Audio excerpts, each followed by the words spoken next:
Hello, everyone, and welcome on over to the Unified Collegiate League for our 2024 Fall Premier League. My name is Travis C. I'm joined here with Captain Ahsoka, and we are ready to get into everything. Shout-outs to our newest sponsors by Blue Lights. You know, I got myself fitted up, ready to rock and roll for today because the action can be blinding when you get to see two teams of this caliber. Before we get too deep into the nitty-gritty, Cap, we're going to go ahead and take a quick peek at the schedule that is going on throughout the week because we've got all sorts of games going on throughout, and I'm sure you're already aware of some of the crazy action that's ahead of us.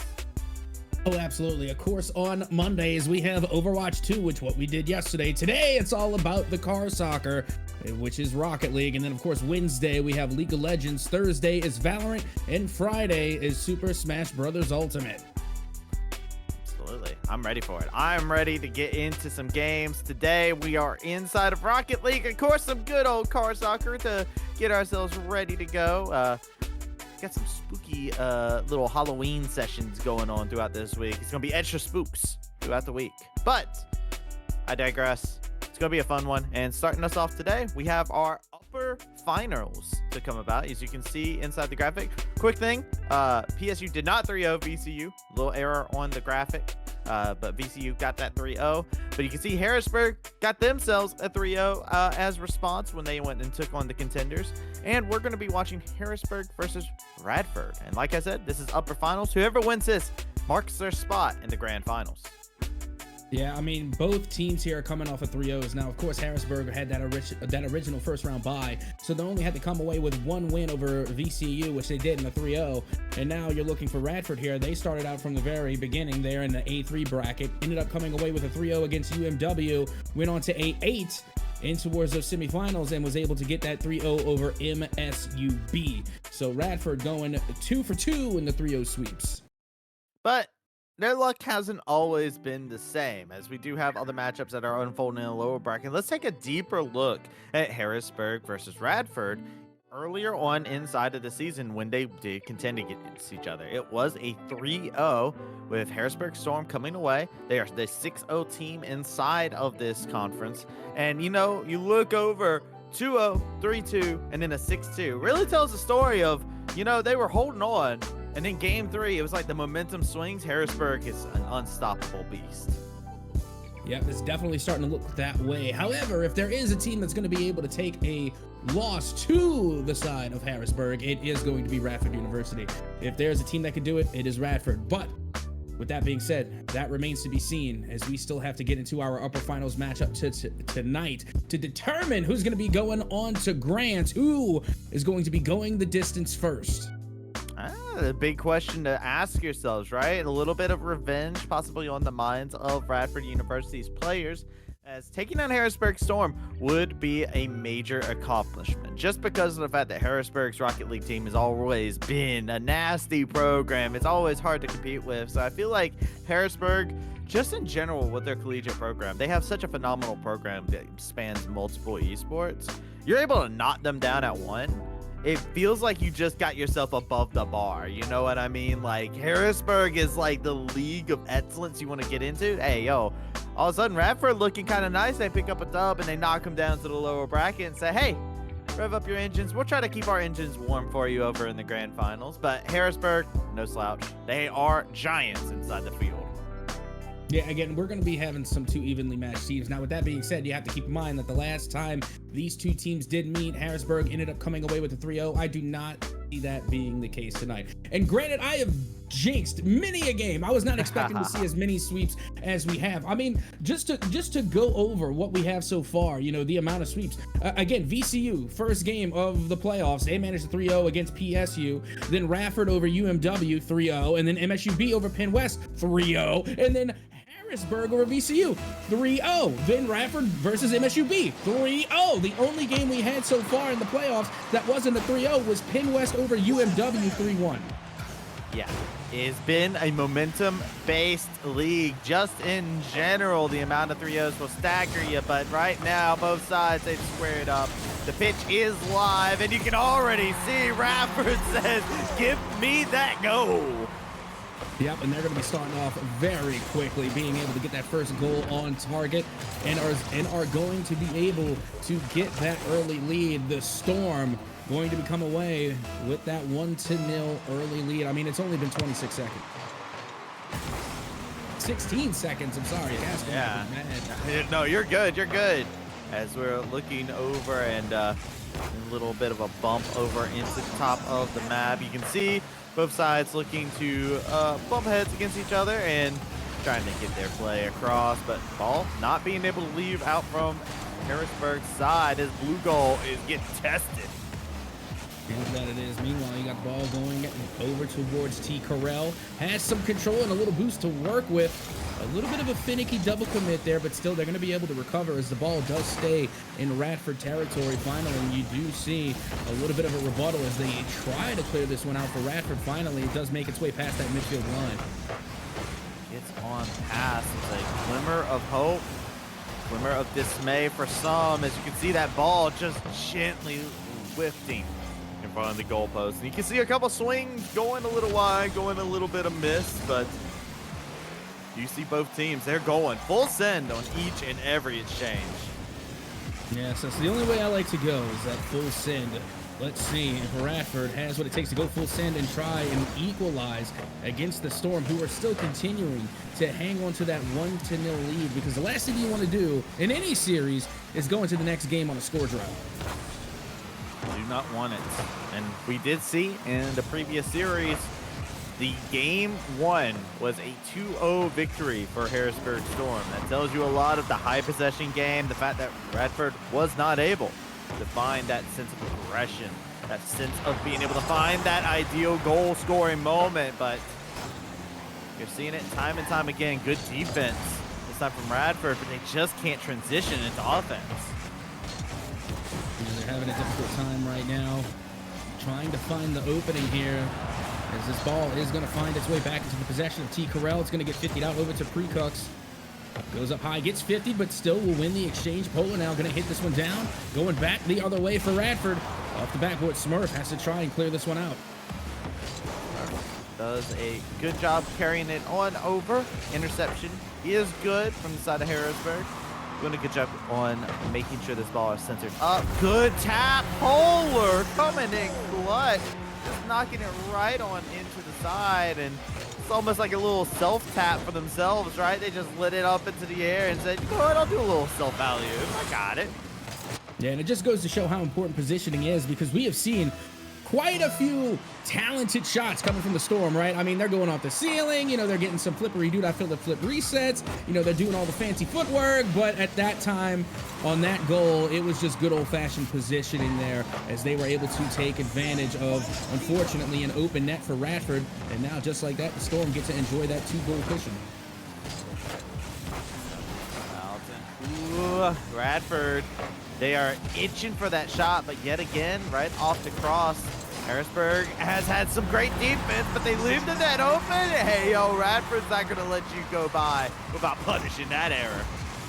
Yeah, I gotta tell you, I mean, the Storm were not ready for Real Light on that play. Like, Real Light was able to stop the ball in its tracks and then immediately turn on a dime to take the shot afterward. No one was prepared for that. They didn't think Real Light was gonna be able to get there. Again, it's all about the positioning when it comes to those open net opportunities. If you can just find yourself in a position to get interceptions, usually an open net is what is to follow.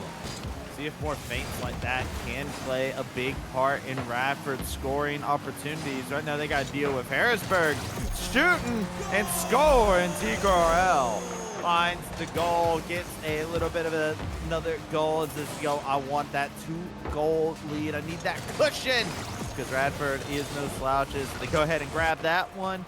Harrisburg, they are now in the lead by 2 goals, a minute and a half in.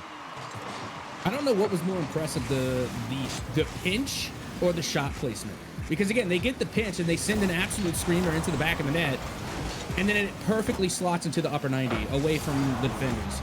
So again, just a fantastic play coming from the Storm as they continue to hold on to possession. Cranked up that 90. Polar looking to see if they can crank it into the 90 of that net, but They're going to be able to find the corner. Reelite looking for a possible scoring opportunity and misses out on it. Harrisburg with a nervous volley in front of their post. Almost capitalized by Reelite, who has just been on fire in front of that post. Look at him looking for another scoring opportunity, trying to get the flip off. Radford can't find the goal, and Harrisburg get another good clear. Reelite trying to keep the pressure on. Yeah, the question is it too little too late? I mean, technically, no. There's still plenty of time to try and recover too, but you got to make up a lot of ground in a very short amount of time. Reelite again will be good for Radford and find the second goal. Reelite is this major just keystone of offense here. Another goal off of an open net, just being able to grab a hold of the ball, be in the right position at the right time. 30 seconds left on the clock inside of this round number 1. Radford looking to try and equalize things up for a bit of overtime as they got control over the ball. Can they make a scoring opportunity happen? Getting overtime this early on would be so impactful for them. I mean, I got to tell you right now, that ball handling there just made me a little bit nervous. But next, I mean, they know what they're doing. They were able, like, if that were me, I would have dropped the ball 100%. But next, clearly had the mechanical prowess, had the control, was able to clear the ball out, and now the Storm just trying to run out the rest of the clock as this one should hit the dirt, and that will be it. The Storm will take game 1. You saw Reelite actually like flying over there. You can see their car twisting right there. They were trying to corkscrew it a little bit and try and see if they could get a little flip to bounce it back, but the momentum was just too much for them to be able to redirect. But a close round and kind of what we would expect from what has been our first and second seeded teams pretty much inside of this conference, inside the regular season. They have been undeniable, and you cannot deny how good the teams are looking so far. The question now becomes for me, Cap, to you, right? Reelite looks good inside that, right? What does Radford need to do to turn a 1-goal difference into something that is in their favor? Now, you see, that's tough because, again, when you look at the stats, there really was no difference. It was 7 shots apiece. The only difference was 1 save. That was the only difference, and that resulted in 1 goal difference. So it really is just the smallest minute of details that can really win or lose you a game, or even potentially send you in the OT. Again, we were looking at OT there for a couple of seconds. We were thinking maybe it was going to happen. But again, you just have to be consistent. That's the only thing. And right now, the Storm is just being a little bit more consistent when it comes to the defense. That's why they were able to recover 1 more extra save, because they were able to, once again, try and go back into rotation. And then keep in mind, the one time the Storm did get scored on, it was when Reelite was able to cut off and intercept a pass and then find an open net. So you really just have to exploit the defense. It's just that the Storm haven't left many gaps in the armor. It is wild. I love the start to this, by the way. Ball did not move. It was just demos for a moment there. Twisted Metal was being played on screen for about 10 seconds there. So you can tell that both of these teams are having a little bit of a tough time. They're all both going full steam ahead. And like you were talking about, I love the fact you bring up the new details, because Reelite trying to show something that's not minute at all, and that's their scoring ability. If you give them the ball, Harrisburg got to immediately switch it away. That lob is dangerous. Yeah, it was looking a little bit dangerous, but luckily there was a second defender there for Radford, as this one is going to continue on back and towards the mid. You can see Polar there waiting in the mid, has to drop back to transition back to defense, and the follow-up from Reelite is on point. The bump comes through, and the follow-up shot will ring off the crossbar. That is heartbreaking. Reelite set up a huge shot there, but just everything just a little bit off, just a little bit too high. Nice lob right towards the net. Not going to be able to find anybody on a pre-blitz, trying to get that advantage. Smurf with the interception, but doesn't find goal off the back of it. 3.5 minutes still remain, and both teams are hitting massive lobs to try and carry some offense from post to post. Yeah, and right now you see T. Corral looking to find Polar. Misses the bump. Unfortunate. I saw the play as it was coming out. It looked good, and Next was there to finish it off. The Storm find themselves a goal. Check this out, right off of the backboard. Just boost on in, twist around, get it right underneath that bar. That is exactly what you want. Synced it in pretty live. Well, here we are. Now a 1-goal lead in favor of the Storm. Keep in mind, the last time the Storm were able to get that first goal on the board, they ended up winning the whole thing. Now, again, no correlation with causation here, just stating facts. His 2 minutes are now gone out of regulation, and that one was nearly the second goal for the Storm. We have seen these two squads. When Harrisburg gets momentum, they take an inch, they take a mile to take the whole field. You gotta watch out with this team. Check out T. Corral just waiting for their moment. Nets hands it off. Says, this is your moment, brother, and lets them go ahead and take the shot. Yeah, that was just pure communication from start to finish. Again, you could see that they had positioned themselves perfectly for that pass, and they knew Nex was going to drop it. They knew they were going to leave it there for the homie, right? So again, you have to have perfect clear comms in order to pull those types of plays off. And now T. Corral is going to find the third here for the Storm. Ooh, hold on. You gotta really look at this right here. T. Corral, yeah, they get it up in there, but you can see that's the defense coming in. You see Smurf was trying to get there right at time, but the ball got dropped down right in front of him. The brakes, they don't work. You try pumping them, but the line was cut. Harrisburg is doing just what they do, and that is just take complete control over the map. Momentum is their ally. The wind is behind them. Radford need to find something to cool the jets. Well, let's see if they can continue to try and hold the line. I mean, they're already at 3-0. It's not so much about holding the line anymore. Now you have to start pushing the line of the Storm, push them back inside their own territory. Off to a great start for Radford, as now they are in Storm territory, looking to try and get a pass out to mid, but T. Corral is there to scoop it up. And oh man, gotta watch out. You need a cold front to come through now to deal with how hot Harrisburg is. But there you go. You got Smurf over there finding a shot, getting themselves on line. They know a place called Ocean Avenue. That's a great place to make sure to cool off Harrisburg. Storm. Good stuff coming out from them. Yep, still have to try and make out that 2-goal deficit right now if you're on the side of Radford. Luckily, though, you do have a good amount of time to get it done. They were able to get within 1 in the previous game, just simply didn't have enough time left on the clock. Hopefully for them, that will not be a reoccurring issue as the time continues to tick away, and now Nex trying to deliver the counterattack. Oh, man. It's just so hard, though, because you look over at it. Radford, they've got a minute and a half. They can put themselves into a possible situation here, but they need to go ahead and get a goal. They need a little bit more time to be able to cook in front of the net now, as they found one window of opportunity. There's not many that exist out there, so you gotta be in position to be able to be there when it happens. Next, now going to be going up high. Tried to defend, but luckily for them, that shot was not on target, and there was no pass to connect. This one now going to be coming out of the corner for Polar. They leave it for Nex. Nex does get the flip reset. Not going to be able to capitalize as it does get deflected, and now Real Light trying to take control. That's so dangerous, though. Look at the interception. They're all in position for it. That's what I was getting wound up about. I saw him over in the corner. T. Corral and Polar were ready to just catch any interception, and that's exactly what happened. Polar getting a nice shot dropped in the corner like it's hot, baby. Only 45 seconds remaining. I mean, you don't want to call it too early. Like, if you're going by the rule of 10, then yes, it's still possible. It's just not very probable. And with the way that the Storm has been playing, they're not going to allow you to come back 3 goals. I just don't see it happening at this point. I mean, it's just over 30 seconds left to go. You know what? I'm going to be confident enough to say that this one's done and dusted here, Travis. All right, there's the cast of curse. Let's see what happens after ball in your court, as it is sent over to their half of the field.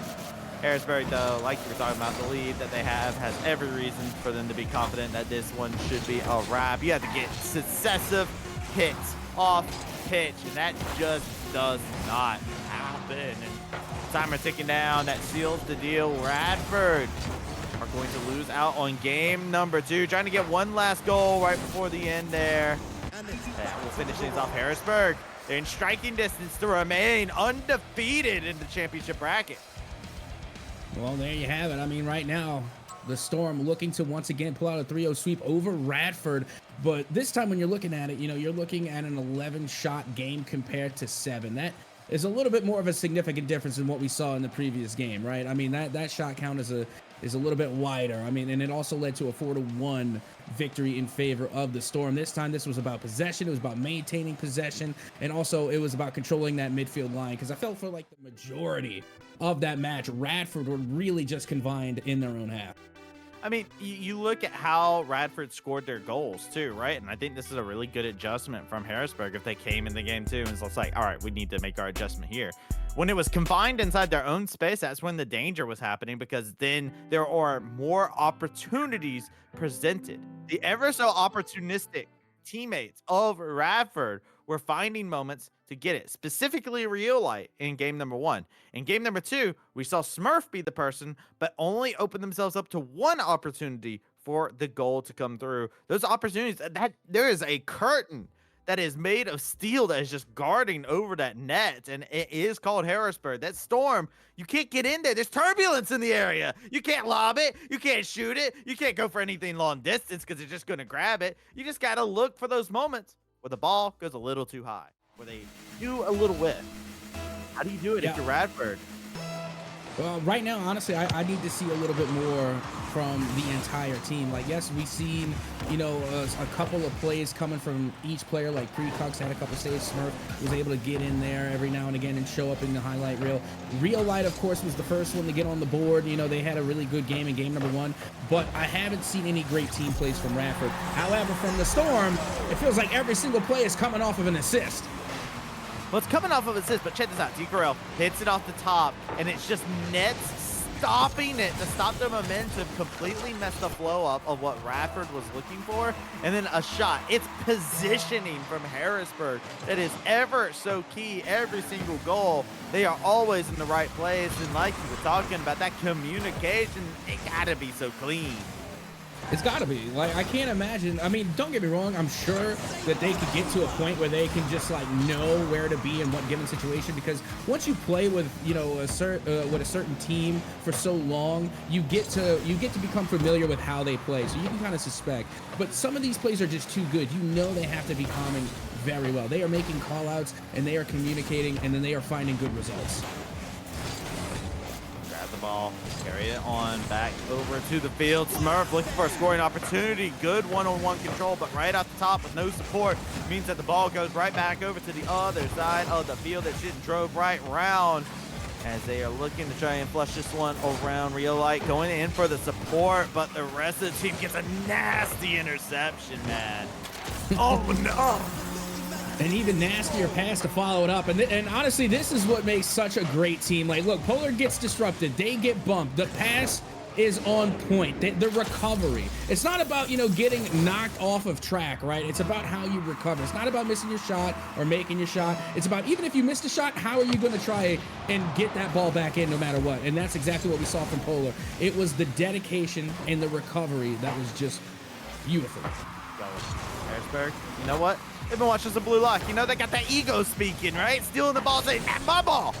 Take it on over to the net. Show them what you got. Every team on here, every player, they got an opportunity to score. They're going to take it every single time. They carry the ball all the way from one side of the field to the other. You know what you're in for with Harrisburg. Radford, they got to get themselves back onto the board. Yet again, we're in a situation where Harrisburg finds a 2-0 lead to start off the game. It's been the same story in game 1, game 2, game number 3 is now repeated itself. Radford, they need to spoil this.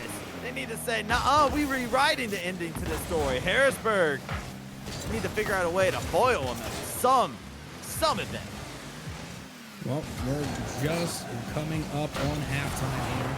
About 15 more seconds until we make it to that halfway of regulation. Still plenty of time for Radford. Again, we've seen them, you know, at the latter half of a more severe deficit. Like, it was like 4-0, 4-1 in the previous matchup. You know, so coming back to that 2-0 shouldn't be too difficult with 2 minutes and 30 remaining.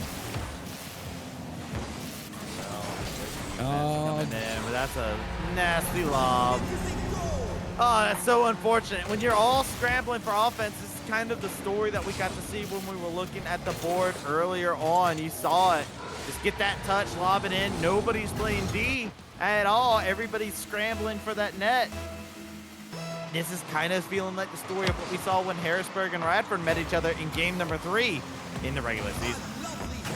Yeah, that was unfortunate, to say the least, again, because they got intercepted. They had a great play. It was looking good. Speaking of, here comes another. But the communication just a tidbit off. They're not able to capitalize. And I feel like, that is what is costing Radford the game in the series so far, because they had a really good job at creating opportunities. They're able to get down the field. They're able to, find openings, but they just can't, or rather are having a difficult time of finishing. It's incredibly difficult because it's like with Harrisburg, if one person misses a shot, right, 2 other people are there making shots. Radford, they're not able to get that positioning that Harrisburg has been able to take effectiveness of, where they've been able to have that good positioning where they're full up on boost. Here we go, pre-quits. But it's these solo plays. They look so good from Radford. They got individual highlight reels from Radford with their ball control, solo, mano a mano. But they cannot finish off anything because you just got to run into the iron defense of Harrisburg. Yeah, just over a minute remaining here. And the Storm are up 3-0. They have held greater leads. And again, I'm not calling it early because it's still possible here, but we just haven't seen, Radford really put the pressure onto the Storm. And now T. Carell is going to make that task even harder for Radford. That is heartbreak, where the cars just collide on defense and the ball just starts inching forward. You can see who's about to swing on through, and it's not your teammate either. Harrisburg 4-0, only a minute left in game number 3 in the upper finals. Harrisburg, it feels like they are just in the waiting room now for their grand final spot, as they have just been completely unstoppable in game number 3. That's definitely what it seems like. 40 seconds remaining. The Storm up now 4-0. Keep in mind, in the previous game, they were able to take it 4-1. So now is about the time where I will say, okay, it's about done and dusted. And I think that will just about confirm it with the pass play coming from next to find T. Carell and find the 5th goal for the Storm. I promise you all that the match graphic that we showed at the very beginning was not a spoiler, but Harrisburg are looking to replicate the results of game 3 in the regular season. They're 5-0, there's 30 seconds left. They can score one more time, get that 6-0 for themselves, just like they did inside the regular season. It's just Harrisburg taking full advantage, and Radford, they know, they see the timer, they know what's coming up. They would love to score one more goal. They don't want to get scored on one more time. They don't want to see history repeat itself. They will play spoiler to that destiny for themselves to take control of the ball. But Harrisburg will take control of the matchup. Yeah, that'll just about do it. The Storm come away with the 3rd game win and the series, and they will be the first team to punch their ticket to the grand finals. Harrisburg, undeniable, undefeatable giants inside of the Rocket League season. Undefeated. Who can stop Harrisburg? Who can stop the Storm? Who has the potential to be able to do it? I don't know who can after you get to see this gameplay, right? Radford is one of the teams that looks like they would be the best matchup going into it. But then Harrisburg just says, yo, this is our field. This belongs to us. This is our alma mater. We don't lose here. We score here. That's all it's about. They're only winners on that field. So Harrisburg, yet again, just absolutely disgusting display from them. Radford, they possibly can get another shot. They go down to the lower bracket after this, so they have to complete their salty run back, part 2, to possibly see if they can get that revenge story, to see if that carriage is a pumpkin for Harrisburg. I'm telling you right now, I don't think it's just magic. I just think Harrisburg is just built different. Yeah, I think Harrisburg is the magic, when it comes to, the plays that they were managing to pull off. And not to mention how they managed to do throughout the entire season, going undefeated, going into the postseason, winning 3 out in both of their matches so far to punch their ticket to grands. But that is just the start for things here in the playoffs here for Rocket League. But don't forget, we have other esports titles as well that are going on throughout the week, wrapping up their postseason and getting through their postseason as well. You can't forget our schedule that we have here at the Unified Collegiate League. And again, just for a friendly reminder, Monday, Overwatch 2. Today was all about car soccer, Rocket League. Tomorrow, we got League of Legends. On Thursday, it's Valorant. Friday is Super Smash Bros. Ultimate. So again, it's not just about the car ball as much as I would love it to be, but it's not. We got more playoff action going on throughout the week. And don't forget, it's also spooky season. It is Halloween. So be sure to come correct when you come and check out these games, because I got to tell you, I know these players are getting nervous. I know the coaches and the staff and everybody's going to be getting nervous now that we're in the playoffs, but it's the best time of year to do it is right now. It absolutely is. We love us some collegiate esports, as it is just a baller time as always. I believe as we take a moment to chillax, get ourselves ready to go. I believe we're trying to figure out if we are going to be able to snatch up an interview at the current moment. So we're going to throw it over to a short break, and when we come back, maybe interview, maybe we toss it to the end of the day. Who knows? You'll find out after this short little break.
Welcome back, everyone, to Unified Collegiate League. My name is Travis. I'm joined here with Captain Ahsoka, and also we got somebody who's pretty neato. We got Nico coming on in, the coach for Harrisburg Storm's Rocket League team. How are you doing, man?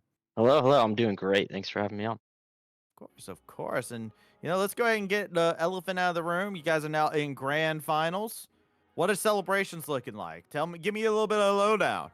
Oh yeah, I mean they're all just enjoying their food right now. I think they all went to eat. They're happy with the win for sure, and that kind of like almost completes our undefeated run throughout MAEC. So we're one game away from having that kind of just undefeated win, which is good. So. Yeah, and you know what? We get to see them display their talents all throughout the stream. We get to see them constantly put on quite a show. I mean, let's be honest, the Storm never fails to perform. They're always putting on a good show, and we get to see them. We get to see the players. We get to see T. Carell, go with the flippery do not flip reset, Polar on the defense, et cetera, et cetera. But I want to know for you, Nico, as the coach, behind the scenes, what is it that you have to do? Like, what would you say would be like the most challenging thing as a coach? Just making sure probably that we stay on top of everything as far as like our communication goes. Obviously all the passes you see, all the team plays that you see, everything requires constant communication and making sure that we know what's going on as far as like having an organized offense, organized defense, like putting this stuff together. So, in matches, I'd say I just make sure, everybody's on top of that, because without that, it's hard to put anything together. So. Yeah, and you know what? I just want to know a little bit more about yourself. Like, so were you formerly, collegiate player, Rocket League, playing the esport itself, and then decided to become the coach later? Or, tell me that story. How did that go for you? Yeah, so previously I played in the very early days of CRL when it was just the CCA, and it's funny enough, I actually was at Radford during that time as an undergrad. And then I graduated from there. I was the head esports coach at Wayne State College out in Nebraska, and then I came to Harrisburg to just coach Rocket League. So yeah, it's been a great journey. It started with Rocket League, and it's still going with Rocket League for me. So I'm really loving it. I love that. Now tell me real quick, you're the coach, right? You gotta have to be this leader for your team at times, right? Absolutely. Tell me a little bit about how it is for the team. Tell me a little bit about the players that are underneath the Harrisburg flag here.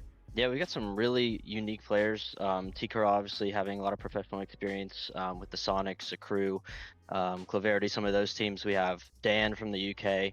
He's played with a lot of teams on LCS as well. We have Henry or Nex from Germany, who's his mechanics are just on another level. So all together, when this team is mixing well, they create some really awesome opportunities, some really awesome gameplay to watch, and it's been a joy being able to coach them throughout this journey. So. Nico, it sounds like you have a very easy job from what you just explained to me with coaching them. They are very talented. I really enjoy it. So, yeah. I love that. Well, with that being said, Nico, shout out to you. I know you probably want to go celebrate as well. You want to see that that undefeated run continue on. You got grand finals to wait for, who to prep for. Is there a team that you want to face in grand finals? Is what I'm going to leave you off with. What is there a team? I think we're going to see Radford again, because I know they've had some really great runs in CRL recently, and I think they're just going to keep getting better as a team, and I'm going to plan on seeing them again in grand finals. Let's see if the run back can happen. Thank you, Nico, for coming on in through the stream and giving us this little bit of insight on it. We'll be looking forward to seeing y'all in the grand finals. Catch you then. Thank you. Bye. It is. So we got Nico that was just in here with us, coach of Harrisburg. Always loved it. It's always interesting to actually get a coach's perspective instead of a player's, just because their perspective on the game is completely different. It's vastly different on like how you communicate, what you're looking for. It actually makes me laugh a little bit because I heard him talk about the undefeated run, because it's like some people were like, I don't want to think about the fact we're undefeated. I don't want to think about the fact we're undefeated, but they're like, no, dude, that's a goal. That's an expectation. Oh yeah, absolutely. I mean, once you set the standard, that's a standard that you have to live up to. I mean, in all fairness, like once you have that undefeated season, you're the team to beat. So everyone has their attention on you, not just the folks at home watching, talking, fanning out over their favorite team, but it's also, the attention of every single player, every single team that's in the bracket. They're gunning for that #1 spot. You are the target. So yeah, there is a lot of pressure, but when you play in this competitive setting, that's what separates, the better from the best. That's what separates, the champs from the runner-ups, is being able to handle and perform under that pressure. Okay, you just gave me my new favorite thing, fanning out. I like that. You know, usually that's like people spreading out or anything like that. Now I just got the picture that there's, you know, some fans that are over there. They're watching at their monitor, and every time a goal scores, they just, you know, like they just go crazy. Inflatable arms flying all over the place. I love that. That is going to be our new coined phrase forever, Captain. Well, goody goody gumdrops. With that being said, I think that's just gonna about do it here for us tonight. But I mean, again, gotta give a big shout out to the homies, you know, making the magic happen. Again, every single person that showed up to watch the stream, thank you oh so very much. Every single person and player, coach, staff, mom, dad, whomever involved in getting these student athletes here to perform and supporting them. Big shout out to them, and of course, big shout out to Zeph, making the magic happen on the ones and twos, clicking the buttons in the background. And you know what? I think we have somebody else to thank as well. Travesty, what do you think? Well, if you notice something a little bit different about me, I talked about it at the top of the broadcast. Buy Blue Light is back as a sponsor here, making sure to support Collegiate action. They did so last year with the MEC. Oh, I didn't forget. I didn't forget at all. Buy Blue Light. I love these glasses. They actually have these glasses here. I'm very picky about my glasses. When it comes down to wanting to get my game on, you know what? I wear headphones. You know what sucks about wearing glasses with headphones? The glasses get pushed into the side of your head. It sucks. Right here. Yeah, it is. Mine goes. The worst. It is actually the worst pain. It's so uncomfortable. For long gaming sessions, I can always trust my Buy Blue Light glasses to make sure I'm taken care of. Make sure you check them out at Buy, that's spelled B-Y-E, bluelight.com. And you can go ahead and say bye, bye, bye to every single one of those headaches before you try to get your sleep for the night. That being said, that's it. It's done. It's finished. We're done here for the night for Car Ball Rocket League. It's all done and over with for the night, but we'll still have more esports happening throughout the week. Same time, same place, 8 p.m. Eastern specific time. It's going to be a great time, so make sure you do not go anywhere. Hit that follow button if you haven't already. We'll see you there.